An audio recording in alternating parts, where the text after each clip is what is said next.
Baseball to some basketball. I'm joined by the head coach of the Portland Trail Blazers. He is entering his fourth season as their head coach.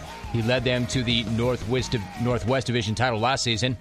50-plus wins in each of his last 2 years. They open up their season October 28th versus New Orleans. Terry Stotts is my guest. Terry, it's good to have you back on. What's up? How are you? I'm doing well. How you doing, Jim? Good, Terry. It's hard to imagine you're already entering your fourth season in Portland. This is a very different team than the one you've had in the previous seasons. How different, then, does training camp feel right now from the previous three? Well, it's a lot different than the last two because of so many new faces. We've got, I think, 5 or 6 guys from last year's team, whereas last year at this time we had 13 guys coming back. And the other obvious difference is that we're a very young roster. We do have guys that have experience. We don't have a lot of rookies, but relatively speaking, we've got a lot of guys in their second, third, fourth year. And so there's a good energy to the camp. There's a good energy and camaraderie to the team that it's just different than the last 2 years in that respect. No doubt. Now, in terms of it being different, you've got Damian Lillard, who is the lone member of last year's starting five, who's still there. Now, I'd ask if it's his team, but pretty much it is. But how different is he now as a player and a leader than when he first came into the NBA? Well, Damian is ready for the role that he has this year. Coming in as a rookie, he deferred to some of the older players, obviously LaMarcus Aldridge being the best player on the team. I think Damian understood his role both on and off the court. He's a very competitive guy, but I think these 3 years for him has set him and put him in a position where this year he's ready for the leadership mantle, and he has really embraced that. In terms of that, he organized a 5-day workout for players in San Diego. Maybe is that something that you kind of nudged him to do, or did he take that upon himself and just organize it and do it? Honestly, he did that on himself. He asked me about it, certainly, but it was his idea, and we helped him out as far as some of the logistics. We had a couple coaches down there to help out, but that was his idea and something that he wanted to do, and it worked out really well. Terry Stotts joining us. You mentioned LaMarcus Aldridge. Obviously, you do not have him there to get the ball into on the block. So how different is that offense going to look? Well, we're going to have a lot of the same sets, but I think you're going to see a lot more movement. And as you mentioned, throwing the ball to LaMarcus 20, 25 times on the block, we're not going to have that element to our game to that degree. I think when the ball does go to the post, we're going to have more movement and cutting rather than just watching the post player play like we did with L.A. But with the style of play that we have, I think you're going to see a lot more movement, a lot more cutting. But I would really like to get players, put them in positions like Al-Farouq Amino and Mo Harkless and C.J. McCollum, where they are, in addition to being scorers and shooters, but being playmakers as well. Terry, certainly it's business, and you knew there was a possibility that he might leave. But as you look back, what types of emotions did you have when it was official that LaMarcus was leaving?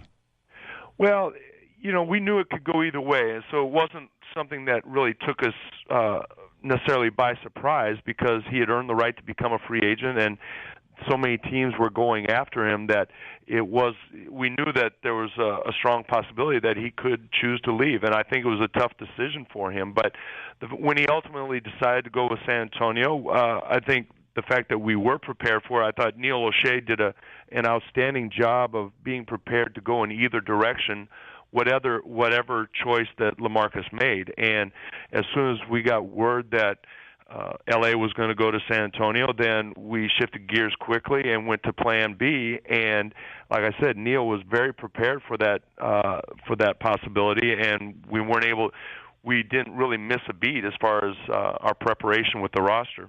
Portland Trail Blazers head coach Terry Stotts joining us. In terms of that, for instance, Mo Harkless had a pretty quiet season in Orlando last year where he spent a lot of time on the bench, and he picked up a number of DMPs. You bring him in over the summer, and he's been generating a lot of buzz in camp thus far. He's still young, but what did you see in him that made you think that he could do some good things for you? Well, one thing is that Neil had really looked at him hard when he came out of college in the draft, and so Neil had been a fan of his from the day one that he came in the NBA. I think from our standpoint, what happened in Orlando was last year was more of an outlier. You look at what he did in his second season was very encouraging, and for him coming in, he's still a young player. What I think he has the ability to do is expand his game and be more than just a slasher. I think he can handle the ball a little bit. His shooting is what last year was an outlier. He shot 38% from three his second year, and I think he can get back to that. But he's just one of the things that we've done with our rosters. We've gotten a lot of players who are on the same career arc as Damian, and Mo fits that. And also, I think his best days are ahead of him. And, as part of our job as coaches is to get the most out of them. Terry, in terms of that roster, you have 11 former first-round draft picks on your team. That's an amazing number. Have you ever had a roster like that? And what's that tell you about the potential of this team? Well, I don't know. I'd have to go. I've been in the league a long time. I'd have to go and check the rosters. But I think it speaks to the potential and the fact that other than Chris Kaman, they're all in their mid-20s or younger. So the potential is there, and it's our job as coaches to get that out of them. But certainly in the NBA in particular, if you're a first-round pick, you have talent, and you need to make the most of it. Terry, I'm curious. Over the summer, you and your wife took a driving tour of Canada. It covered 2,200 miles in 12 days. Look, I know you. You had a lot on your mind. You've got a season that you got to get ready for. But that was a 12-day trip. Were you able to just completely unplug from basketball, or were you thinking about that roster and what the tone would be that entire trip for the upcoming season? Well, a little bit of both.